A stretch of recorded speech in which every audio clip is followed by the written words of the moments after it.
no matter if we have AI available, if you have infinite access to databases in the internet available, still our future generations will need to develop their human abilities using these technologies. And connectivity right now is more like a right than it is a luxury.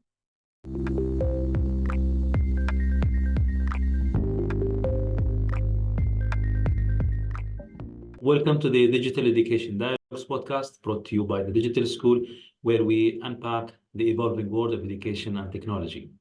I am Waleed Al Ali, and with me in moderating this podcast, Professor Dede from Harvard Graduate School of Education. In today's episode, we are delving into a key enabler for digital education. It is access to computing devices and connectivity, which brings the question of equity and access. We decided to discuss the solutions and explore some of the innovative solutions that are there to help address and build on the successes and the lessons learned from these experiences. Today's topic is striving for equity of access, innovative approaches to infrastructure, connectivity, and devices availability. We have two very special guests with us, Leandro Folgar, President of Plan Ceibal, and Youssef Chehade. He's a co-founder and managing partner at Ecyclex.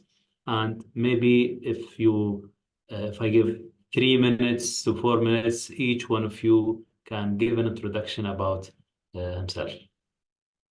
Well, I'll just say a little in introducing Leandro.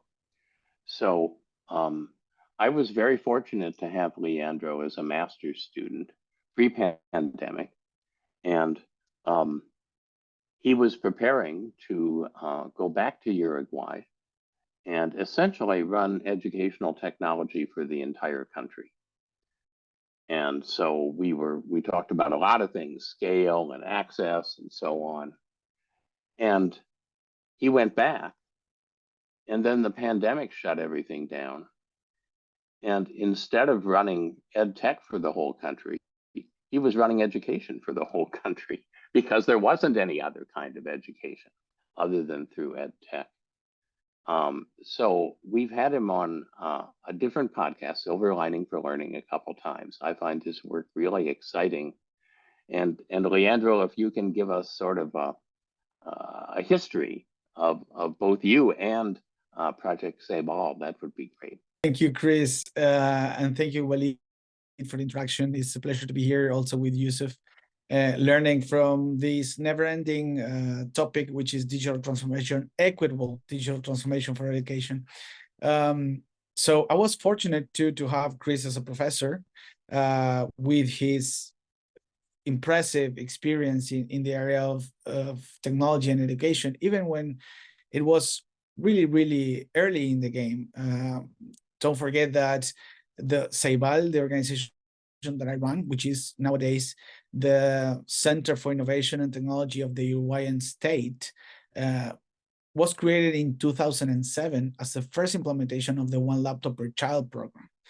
And back then, internet wasn't a big thing within schools in the country, or even cell phones, smartphones weren't a big thing in the world at that point.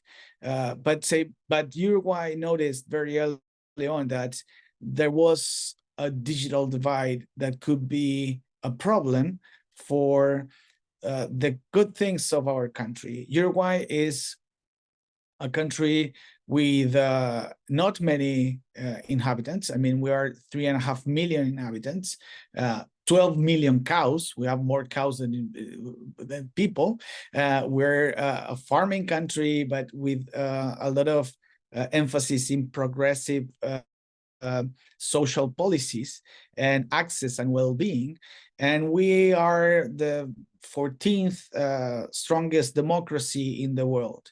And I am telling this because that's a big part of why we started a project like Plan Ceibal at that time, now Ceibal.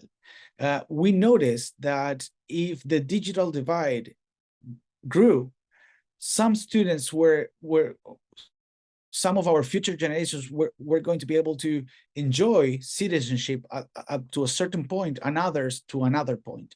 And that's not something that we can accept in a country or in a project of country as Uruguay. But the problem was that very early on, and when I was a master's student in Chris Dede's class, I didn't know that I would become the president of Ceibal. I actually was collaborating with the organization at that time. I had my own company. I was a provider for Ceibal. I also had many other ideas in EdTech.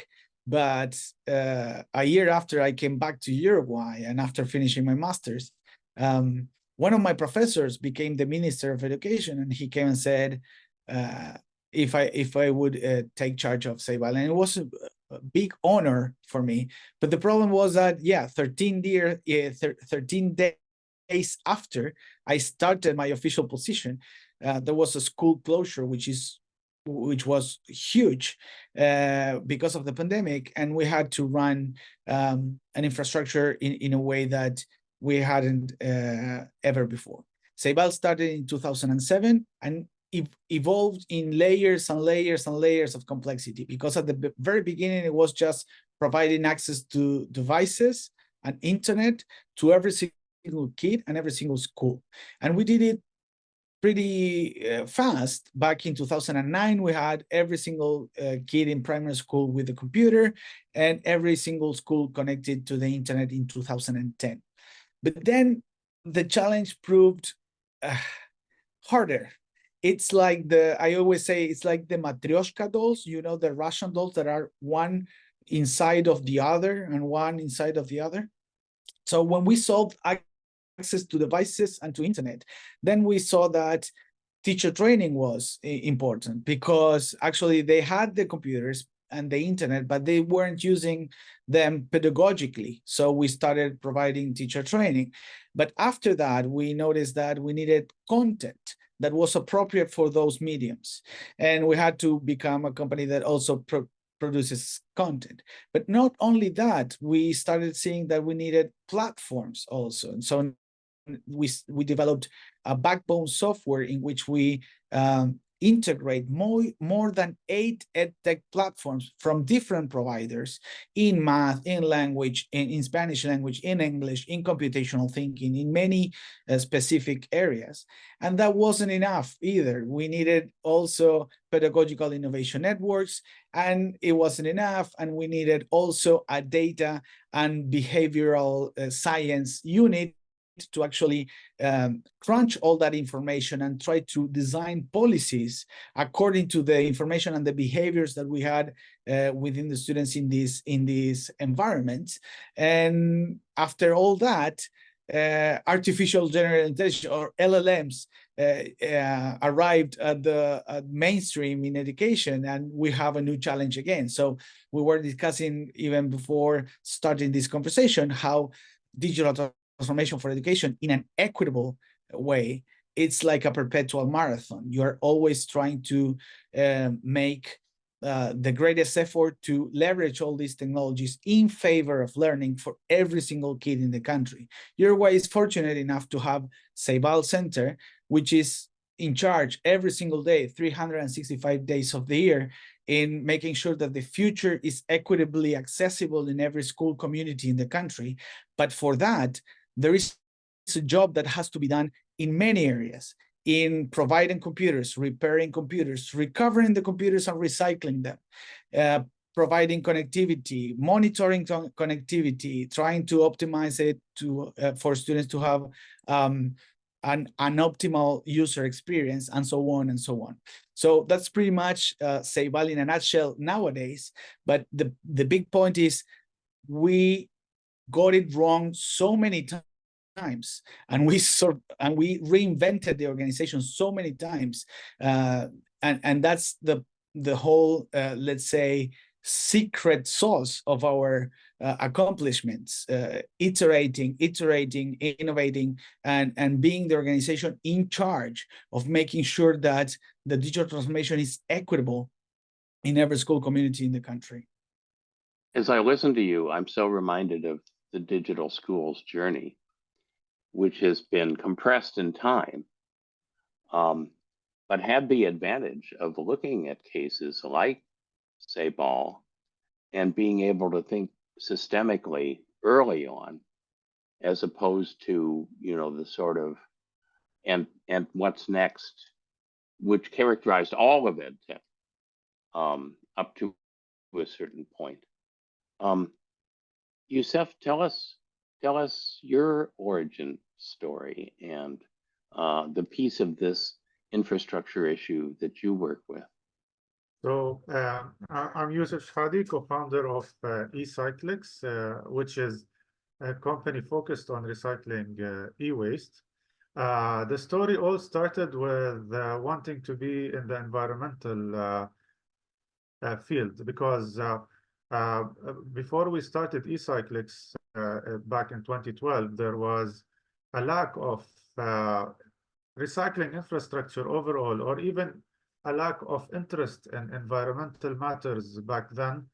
The region overall was still a bit behind in terms of environmental matters. So we found a gap that we wanted to fill, and we wanted something that we are passionate about and with a purpose. And it all started with looking at how to make a project that is environmental, but as well as it can be financially feasible. And that's where e-waste was one of the fastest growing waste streams. And although electronics are becoming smaller, but rather than having one device for the whole family, now we have a TV in the toilet, a TV in the living room, another one in the kitchen. So the amount of electronics in our daily life is really increasing. It's one of the highest rates of increase when it comes to what we waste as humans. And that's how Ecyclex was born, to try to tackle this issue. And back in the days, even getting the environmental permits were a challenge, because the environmental regulations were not yet developed. And we've learned a lot from different countries, mostly European countries, because the EU has been doing it the right way since a while. So we've learned from Europe, from Australia, from even China and the States. We've visited many countries to see how we can bring best practices to the UAE and the region. And we've struggled to convince and to build the framework in the first place. So it took us a couple of years back and forth and discussions, and showing them what we've learned from other places and what we wish we can bring to the UAE. And eventually it started. And the amount of companies and individuals that don't know what to do with e-waste is very shocking. And a lot of it was either just sold without regard to any environmental matters, and it goes in parts of it being burnt and so forth, or it simply literally just goes with waste, because they, like a lot of companies, don't know how to handle it and so forth. So with that, we've started the recycling facility, which now covers the challenge. We started in Sharjah, and then moved to Dubai, and after that moved to Abu Dhabi also. And we had to go through the same story in every place we go, in which raising awareness with the different authorities, with the different players and stakeholders. And eventually we were able to build an infrastructure that allows to support the industry and the disposal and proper recycling of electronics. And with that, because we are passionate about purposeful causes, we wanted to give back to the community, and not only environmentally, but also from a social aspect. And that's where we've crossed roads with the digital school, and we've started brainstorming of how we can, rather than just refurbishing and reselling an open market these devices, how we can actually give it a second life for a good cause also, not only environmental. And that's where the whole concept of moving from not only an environmental social enterprise, but also a humanitarian and social enterprise when it comes to how we handle electronics. And with that, everything started clicking, and we've started this partnership with the digital school to source and give electronics a second life. And since then, under the Donate Your Own Device initiative, we have been able to gather more than 80, 90 organizations on board with almost we're crossing around 20,000 main devices and more than 60,000 different types of devices and electronic items, which shows you like when we partner on purposeful causes, things start fitting in places much faster. So, and the whole concept of why we are doing it, it becomes easier for people to participate in it. And it has been such an amazing success since we started, and we look forward for even learning from other stories that I'm hearing, like very, very nice, successful stories that we can learn even from you. Thank you, Youssef. Well, I think we have two different ways that, or I would say, looking into the technology. What Leandro mentioned in terms of the experience of Ceibal, in terms of starting from the technology. Both of you started at university. I know Youssef project started as a project at the University of Sharjah, and then grown to be a business. And with you, Leandro was this project Ceibal, which started as a technology perspective. Then you started to put in the other pieces that took you to the educational whole holistic approach in terms of education. Maybe you can give us some highlights into how important it is to not to look at digital education not only as a technology intervention as compared to the holistic approach where you look at it. I know it is harder, but many people think whenever they hear, for us at least, digital school, they think we distribute, they say iPads, not tablets, not computers. Can give some perspective on that. For example, as I listened to Youssef, I was thinking Ceibal puts in the hands of the public education system more than 180,000 devices every year, and recovers a great amount of devices too. Actually, Ceibal only imports 1% of the digital electronics waste that is processed every day, but we process 14% every year of the electronic waste that is generated in the country. But the devices are a means to an end, which is more equity, better access to technologies and computing power, so that students can build a happy life project, let's say.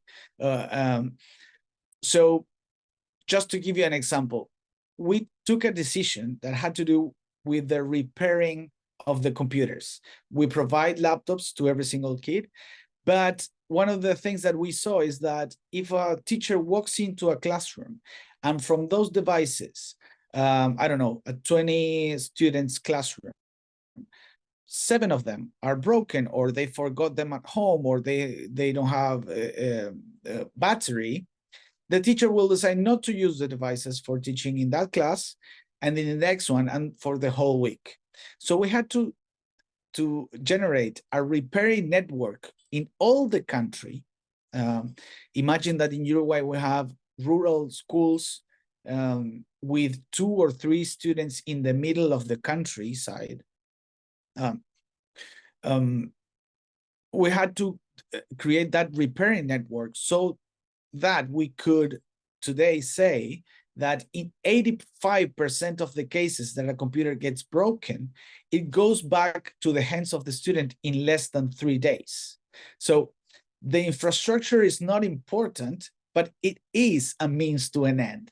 It's not the main thing, but it's the thing that allows specific type of integration in public education of the 21st century. One of the things that we say is there is no public education system if you don't have an online and virtual and digital public education system that mirrors your face-to-face public education system.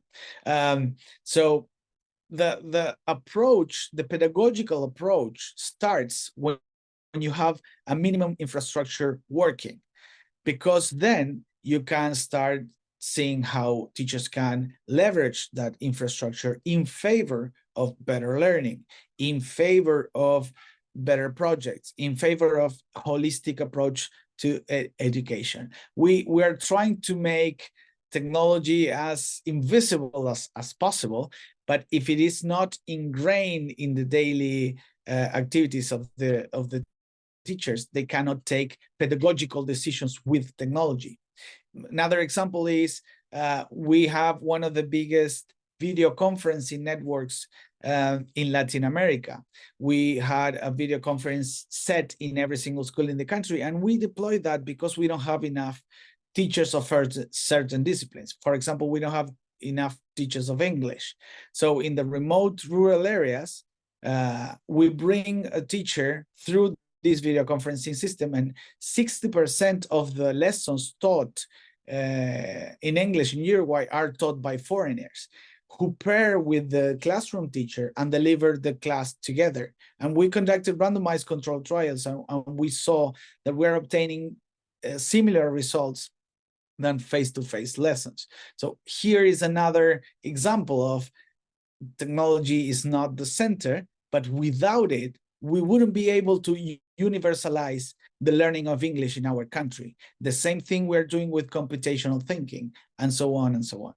My observation out of the history of educational technology is that infrastructure is either given way too much emphasis or way too little emphasis. So there's a whole history of programs, and one laptop per child is a perfect example, where the device is seen as magic, and you just throw it in and great things happen. And it's sort of a fire and forget model of infrastructure. And of course, that has been a disaster over the decades, a repeated mistake again and again and again, because vendors just love to sell devices. The other stuff is hard, but it's easy to sell a bunch of devices. So there it's given too much credit. But at the other end, and I think this is particularly true for marginalized groups, people say, well, we already have too many devices. We don't want to buy more. We don't want to somehow bring this into the rural areas. We don't want to apply this to students who may not be participating fully in education. It's too much of an environmental impact. It's too much of a cost. You know, there's a pattern in history in which once privileged people have what they need, suddenly they become concerned about the impacts of other people having the same things. And I think that both Youssef and Leandro have a very nuanced understanding of infrastructure that doesn't overemphasize it and doesn't value it. It's just, you know, foundational for everything else. Yeah, I think both models, you know, what you did in Uruguay is amazing in terms of how you managed to scale access to technology and equity for use of technology in education at the national level. The same where we look into the recycling of devices, and for us within the digital school, actually we've decided to use the devices later. We focus because they are within marginalized there are many challenges to the education, I would say, ecosystem around them. Technology can enable for us, the higher value was to train educators. And educators had, or majority of educators had access to technology either through their smartphones or other means. So we focused on teachers and educators, but when we came to okay, it's time now, we digitize the content, we trained educators, we aligned with the education authorities, now it's time for the students to have devices.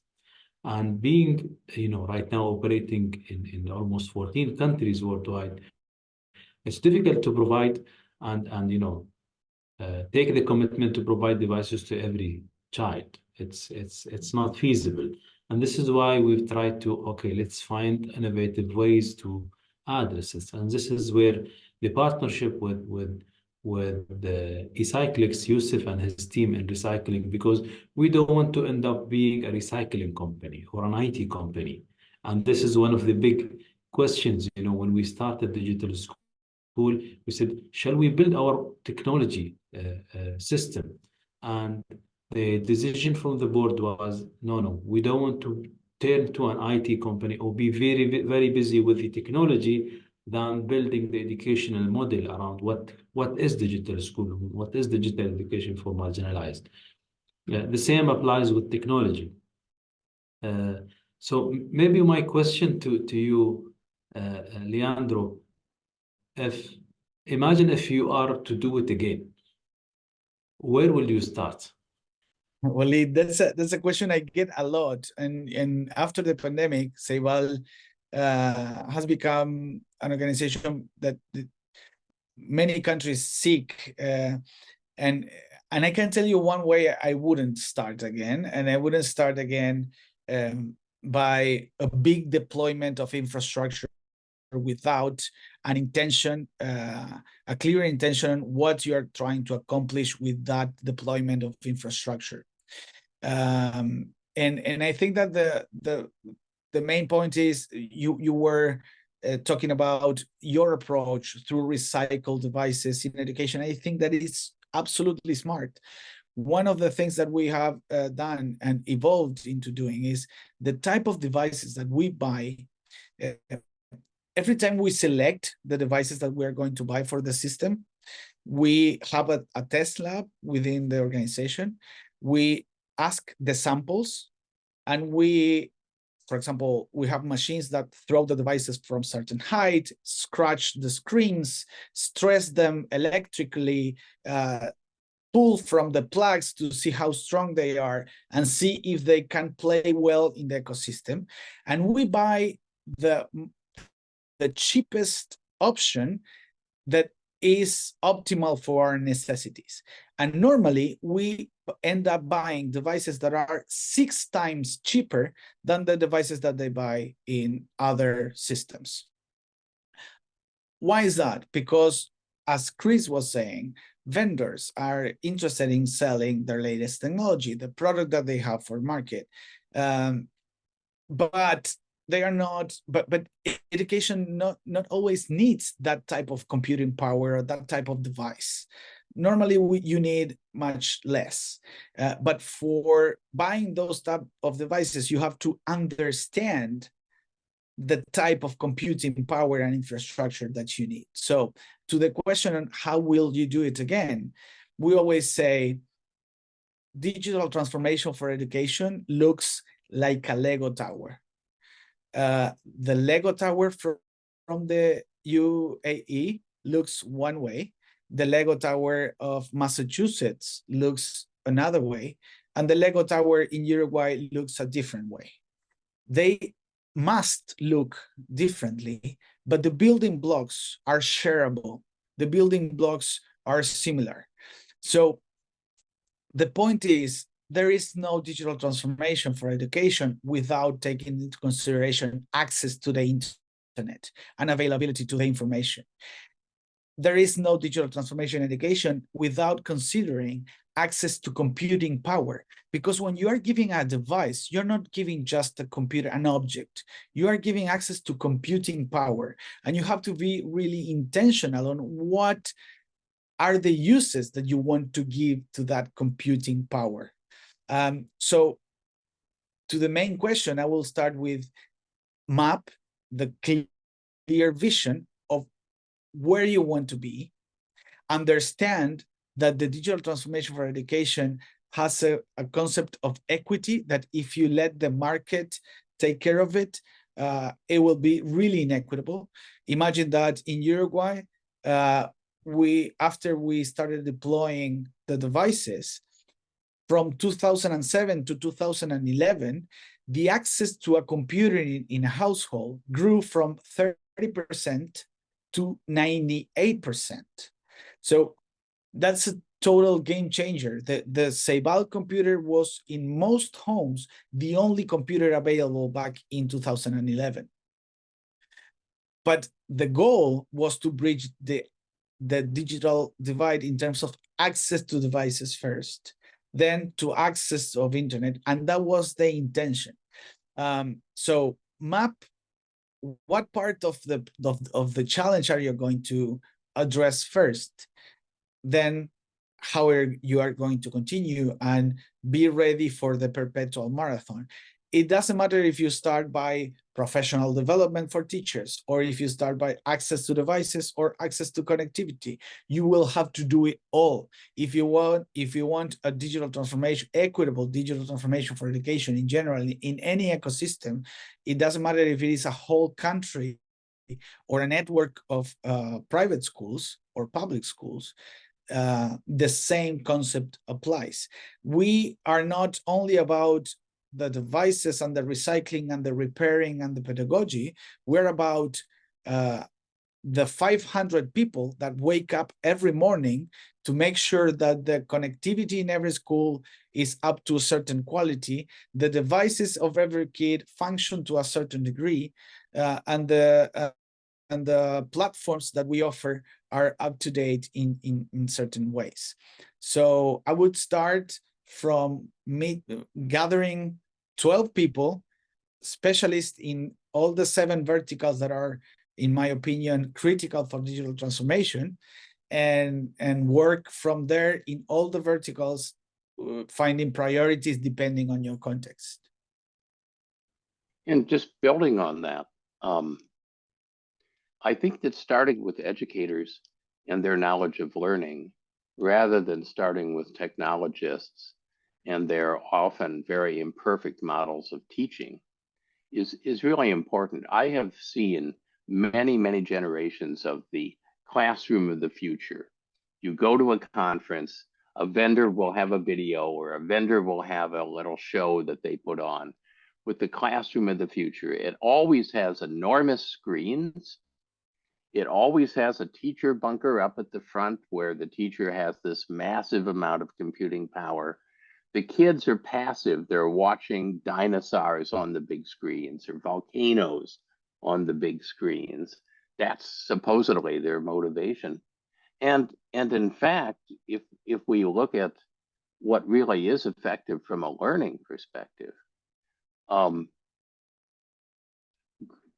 groups of kids working together with portable or mobile devices there as resources, and teachers moving around helping each group.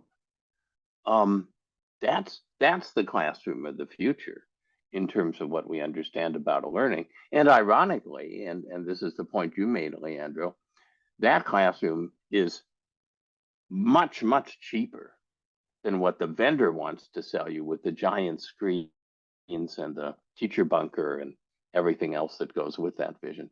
Speaking of the complexity, I mean, one of the very interesting aspects of how the digital school system works is because it's in different countries, so the challenges in each country is different. So it's like no one size fits all, but those different elements of how, like, one of the questions we had initially is, do these students eventually get a recognized certificate? And the effort that the digital team puts into actually make them make the education recognizable globally is by itself one of the very added values to the whole system. So in every country, connecting the dots, preparing the teachers, preparing the authorities that will allow for certification, preparing the actual place and infrastructure, not from a tech perspective, but actual space perspective. So all of this, are key. And then the technology came into question, and it's flexible at the end of the day. So we can follow a model of one device per student. We were also brainstorming different models of one device per 10 students. It's at least technology from a device perspective, it's still flexible, but all the other things need to be in place anyway. So with this flexibility, we can access or give education, which is the ultimate goal, to more people rather than waiting for one device per person. We can do one device per 5 or 10 based on the setting, and with this flexibility, it's much easier to have a wider reach also. I think I like the analogy of Leandro on the Lego towers and the importance of contextualizing or customizing the intervention or the program per country or based on needs. And we've been focusing on this a lot. And added to that, I think one of the key questions that Youssef addressed partially is the change process. How we approach the implementation it's a structured change process. Some people will start, in further on the left, others will be in the middle, others will be for far ahead, ready for more advanced technology. And we try to design it based on what is available in terms of enabler resources. Now, an interesting question that maybe Youssef can help us with, when we started the initial idea, we didn't know whether it will work or not. We've tried to co-create it and co-design it with a recycling company. We know, for example, in Dubai, there are a lot of technology. There is a lot of access. There is no single person or home that don't have an extra laptop, phone, tablet, printer, and everybody maybe keeping it in the drawer because they can't delete the data, or they are worried about their images and we've been working closely with Youssef and the team to kind of find reliable ways to convince people about that you can really give this device a second life, and also be happy about the environmental impact, the educational impact, and feel comfortable with your data safety. And this is where this model was there. So we tried to introduce an extra data wiping element that was, very high level and secure, maybe expensive to us as a process. So this will bring me to the question of feasibility. I think, Youssef, we've been always discussing how feasible it is to recycle devices and repurpose them to students. We've been discussing this a lot, but maybe you can talk about this topic in terms of feasibility, being an expert. And I know you are not only recycling e-waste, you are recycling all sorts of things. When it came to e-waste, how did you deal with the feasibility, I would say, of the process? If we look at e-waste overall, in general, the interesting thing about e-waste is that even if it is 100% recycled and no material is being repurposed or refurbished, there is intrinsic value in the recycling process because we extract secondary raw material out of it. So that's speaking of the extreme of 100% recycling. On the other hand, the other extreme of refurbishing also takes effort and checking the minimum requirements and specs and capacities and so forth. But the majority of the cost when it comes to second-hand in the recycling industry is not in that. It is mostly in the expectation these days that the companies expect value for their equipment. So if you go to a company that has hundreds or thousands of devices, there has become a market of a second-hand market that allows for a high expectation of value. But how we're able to tackle this to make it feasible is by showing the added value benefits of being or of joining such a donation campaign. And as you mentioned, some of them being when big organizations see that we are tackling all their pain points, one being data protection, which all big organizations, it's the question number one that they ask, how secure is your process? Secondly is how environmental is your process? Thirdly is when we then added the element of showing them that we will provide you data and reporting on all of that, on how secure is your device disposed, how environmental is it, and how you are contributing to a social cause. All of these elements actually, when combined together with compliance with the ISO standards and so forth and local regulations, it eliminated the biggest cost, which is the expectation of value.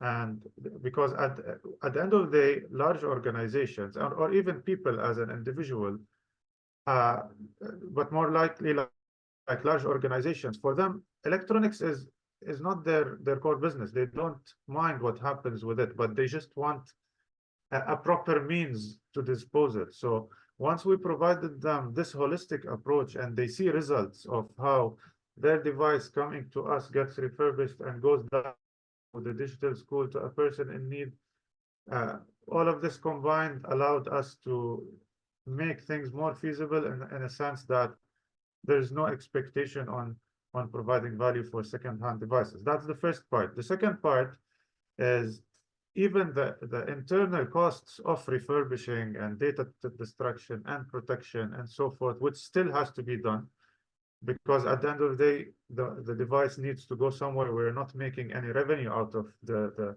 refurbished device.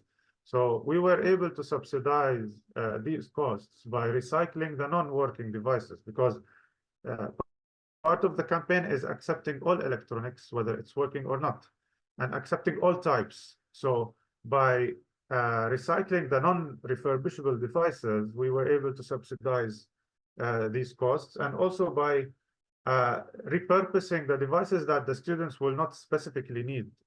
Like, for example, a printer is not usually needed.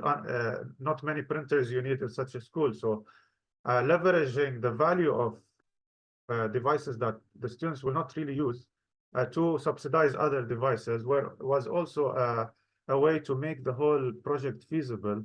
And when we thought of these flexible models and showing the value of the campaign, then there's almost zero friction, because we get buy-in from the organizations to donate, and also there is no direct cost implications, because the material can subsidize itself and can subsidize other costs.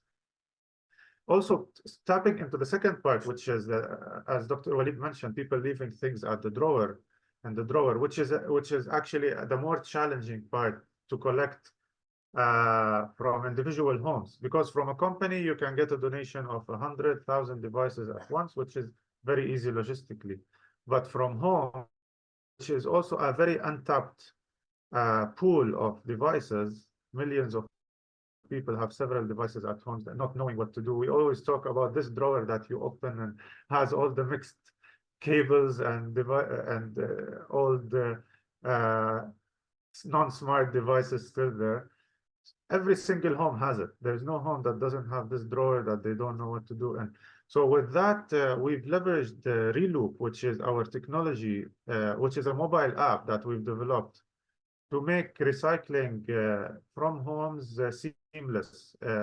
So people can download the app, join the campaign, register, and request a collection, and we combine, and through technology, we are able to make the whole logistical chain efficient, trackable, traceable, and everyone who joins it actually even not only gets a seamless service, but also they see their impact on the app. So when we also introduce this added value to individuals at home, when they connect with the campaign, they know what they've done, and they see the impact. Like, it also brought a lot of adoption to the whole system. So these are like the two models when it comes to like how to recover or make a project feasible, and also how to leverage the homes that are untapped or underserviced. Let me add to what Youssef mentioned. You know, I'll help you market more your mobile app because it's innovative. It feels like you are on, you know, on Amazon. You are requesting a pickup service, you get it, you see the impact. And they added recently something very interesting, which is like a points system. So the more you donate, the more you recycle, the more impact you have, the more points you have, and these points can be exchanged with cinema tickets or many other, you know, partners who are doing. So they are taking it to the next level to spread the culture of, you know, recycling any type, electronic or non-electronic devices. We didn't talk about, I would say, connectivity because we, you know, today we want to talk about devices and connectivity, and maybe Leandro, you can give us more on that. I want to put Youssef in trouble talking about connectivity. Yes, that's a big part of the of our core business, to say it some way. And before starting to speak about that, I really want to say how impressed I am on what Youssef just described. I think that is really smart and important. Actually, within Ceibal, what we do is actually do some part of that recycling within the devices for education in general, in education. But taking it to a next level, I think that it could be so impactful for giving a second life and for circular economy in general in a time that is needed. So congratulations on that. In terms of connectivity, it's a huge part of the challenge. Imagine that we could say in 2011 that we had every single school connected to the internet, but that was, let's say, a technicality. We could say that they were connected to the internet, but some kind of internet. The thing was the speed of that internet, the broadband was very diverse. And it wasn't until 2023, last year, that we could connect the last rural school to high-speed internet connection. And that's a whole different game for that community. Yes, we had to make a big deployment of fiber optics. Our country in particular, it hasn't got a lot of geographical challenges, let's say. We don't have big mountains or huge forests that are impenetrable, but we have a pretty, let's say, distributed landscape in terms of population. So we had to get to every single corner of the country, and finding the right technology for connectivity, it wasn't easy in 2007, but nowadays there are more options. And I think that the part of connectivity now is that you are not only getting access to information, you're not only getting access to the internet, but right now in this moment of the world, you're getting power. You're getting your hands in a lot of computing power, extra computing power that you have available through the internet. So it's not just in terms of communications that is important, but it's also of the access to these extra computing power that is out there to accomplish things that you want to accomplish in a better way, in a faster way, in a more efficient way. And that will bring also differences in terms of access, and that's why it's so important to have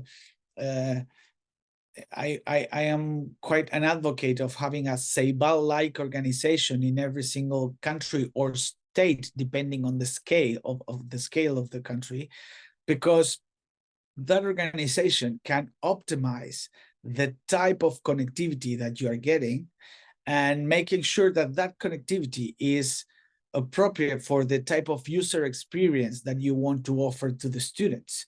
At the end of the day, if you are in education, what you're trying to do is, as Chris said, keeping the students motivated, keeping the students connected with their teachers. For example, during the pandemic, for us, it was a huge accomplishment to become the only country, or one of the only countries in the world, where you could have 24 hours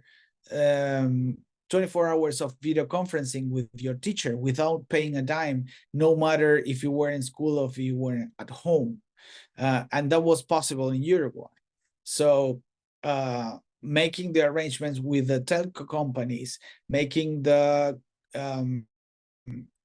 configuration optimizations in terms of the backend and the servers and the concurrent connections made Uruguay made possible in Uruguay for students to have a public education system, both face-to-face or online, and free access to the possibility of being in touch with their teachers, even if they weren't in the same place.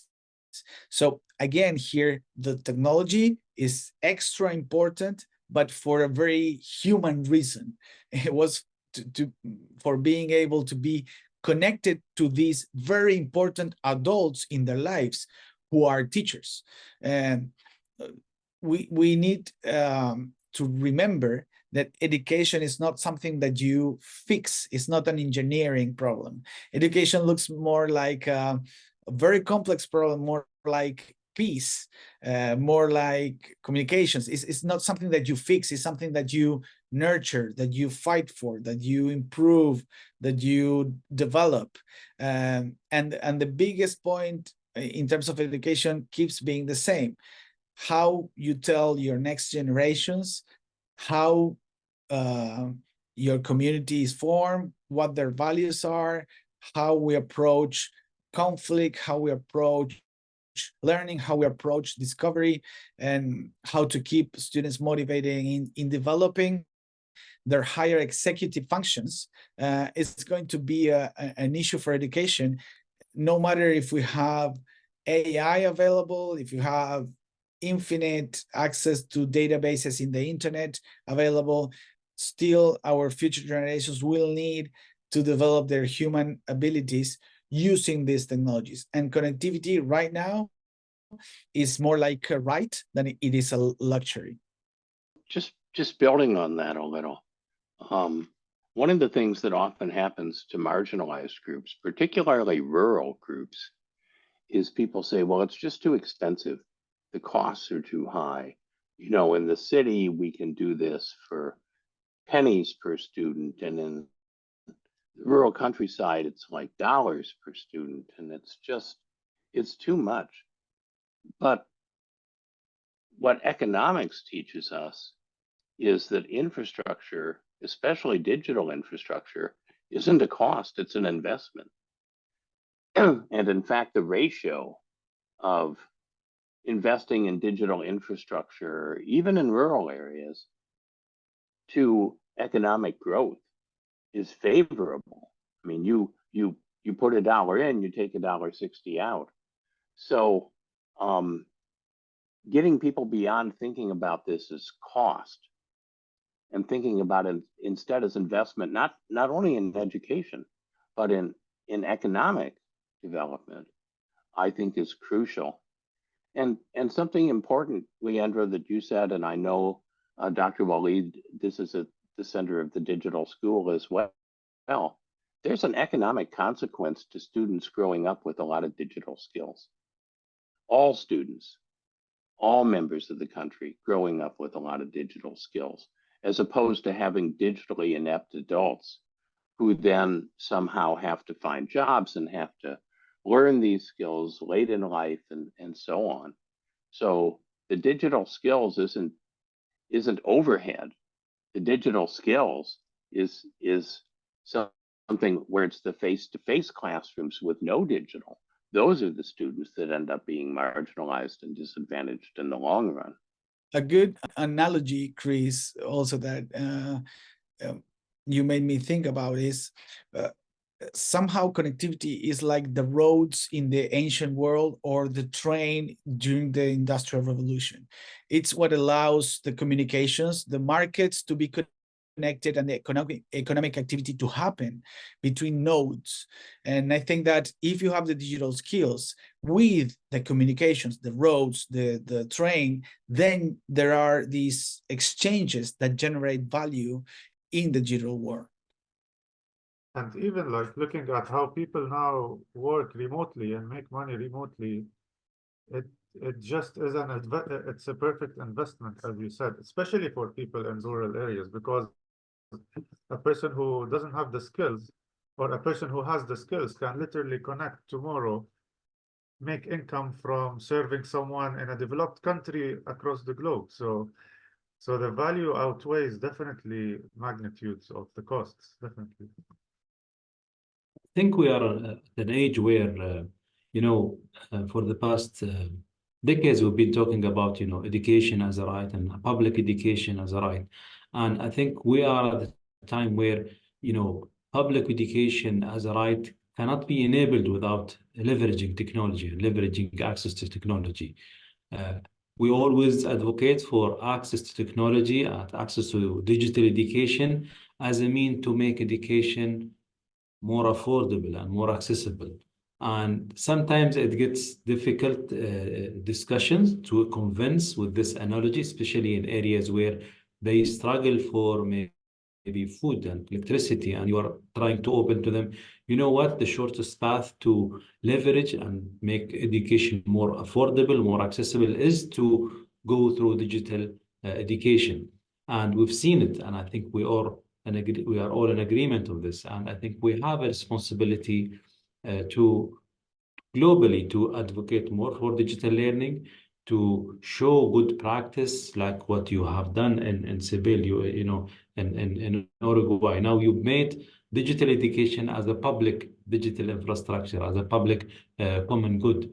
I think there are a lot of lessons learned there that we can build and share with other countries, and we'll be happy to really leverage and build on that. The recycling, that amazing project that we are doing with Youssef at Ecyclex, also help us to show another way to address the equity in terms of access to devices through recycling, through cutting the I would say excess waste of humans to make it and repurpose it for a better cause. I'll try to take the last few minutes maybe to a very important question that we ask our guests at the end. Both of you, what do you hope will happen in the next 5 years from now in the areas of today's discussion, which is related to striving for equity, access, and innovative approaches to infrastructure, connectivity, availability for education? So I see many things happening, but also see that I might be wrong in so many areas because things are changing really, really fast. I think that large language models are going to be a disruptive player in education in general, in many aspects, not only pedagogically, but also administratively. But there's also a lot of potential in small language models and the semiconductors that can enable those types of models, because we could start running the race of having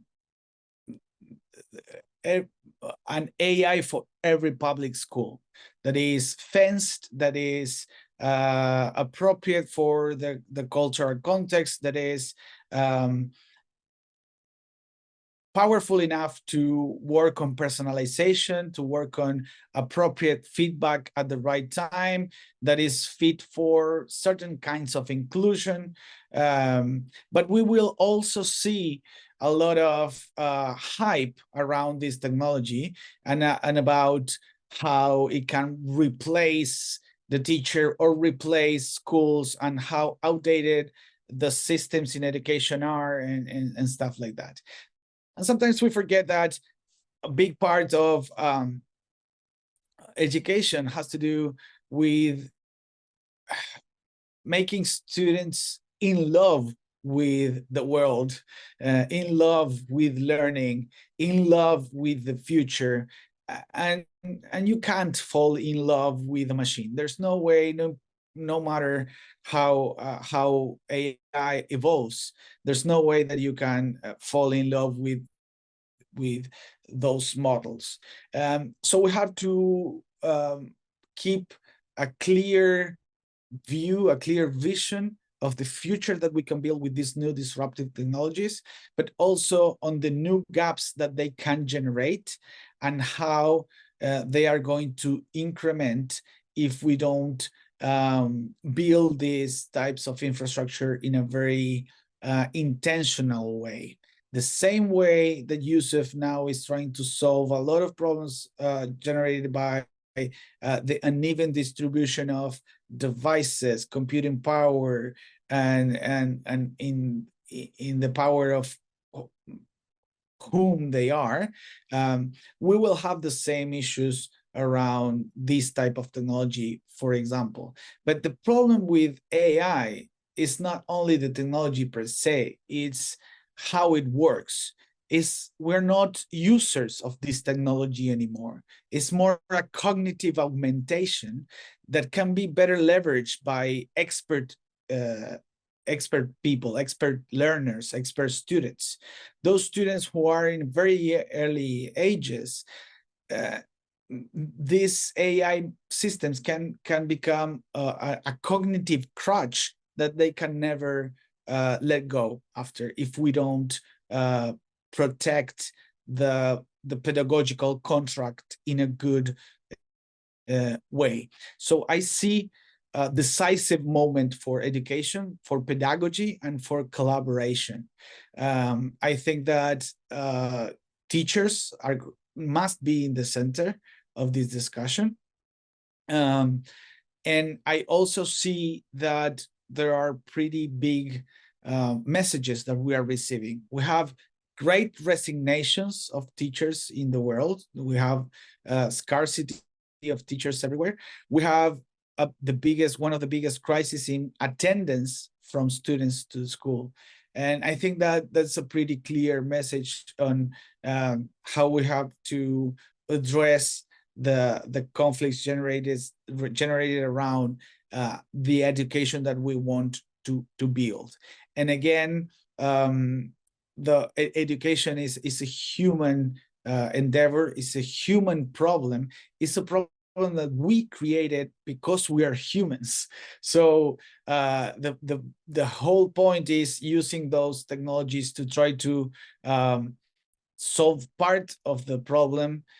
Can be done, but if we just let the new technologies disrupt what we have accomplished in terms of motivation, tradition in education, learning, discipline on how to improve your abilities, then we will have a big problem.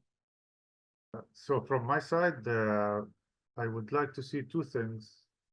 One is from the sourcing reusable devices, where the first thought that comes to people would be, can I give this to a good use for someone who will have a lifelong learning and will benefit his whole family and village and so forth, and how we can give them this access by a press of a button. And from an educational perspective on a global scale, I believe I wish to see the world in which any person, wherever they're living, with education and with a piece of technology, which is a laptop, they can make an income and not depend on anyone else. So, and this is after COVID, we've seen it happening in the developed world. Why not bring it and create this equity for everyone? Literally, all people need is to learn and to have the access and the connectivity, as you both were mentioning, and we can cut all the inequalities in this world through these means. Yeah. Something I'd like to see happen in the next 5 years is our moving away from all this hype about AI being about to become as smart as human beings. I was part of a webcast in which I had the opportunity to ask middle school students if other kids were talking about, well, I don't really need to do very well in school. I don't want to work very hard on this curriculum because that stuff's all going to be done by AI when I grow up anyway. You know, what's the point? The idea that somehow we don't need to learn because AI is going to do it for us is a very dangerous one. And I think that in the next 5 years, I would love to see a generation growing up that says, using AI as a foundation, I can be so much better than it, or even than past generations of students who didn't have AI. That would be exciting. Lastly, I'll add my views from today's episode. I think, 5 years from now, I'd love to, like we see regulations and policies and global practices that advocate for recycling different elements like plastic and everything, the same weight should be there for e-devices or computers recycling to enable way more access to technology. I know by time cost of technology goes very low, which hopefully will enable much wider access to technology devices for students, or especially within marginalized communities. The cost of devices is now going, massively low. The other part will be in terms of connectivity. Hopefully, in 5 years from now, I imagine a world where connectivity for education is right and it's available as a good infrastructure for learners to learn. We are trying to do something like this. We are trying to join forces globally to make education, internet for education as a right. And hopefully we will see this in the near future. If it's not in 5 years, maybe before that. So if no one wants to add any final thoughts, I'll not take much of your time. Any final notes? I'd just like to thank everyone from my side. Like it was a very, very inspiring talk, and I wish to stay connected with Leonardo and Chris to learn more from your experiences also. Thanks a lot, everyone. I really appreciate the digital school sponsoring these dialogues because I think we're all coming out of them wiser and also suggesting successful models that other people, our viewers, might be interested in.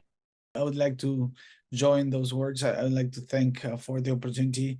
I'm starting now my day after actually my midday with a lot of inspiration, and also remembering that this is a global endeavor and there are many other people like us fighting for trying to make digital transformation for education a reality in more and more parts of the world. So it's been inspiring, and thank you, and I'd be glad to stay in touch. Thank you. With all of us joining forces to make digital education for transformation for education a reality, I would like to thank you all for participating in this episode, and I'd like to ask our listeners and whoever watching us to share their thoughts, their suggestions, their ideas with the email address that will be shown on the screen. I would like to thank you again for watching the Digital Education Dialogues, and see you in the next episode.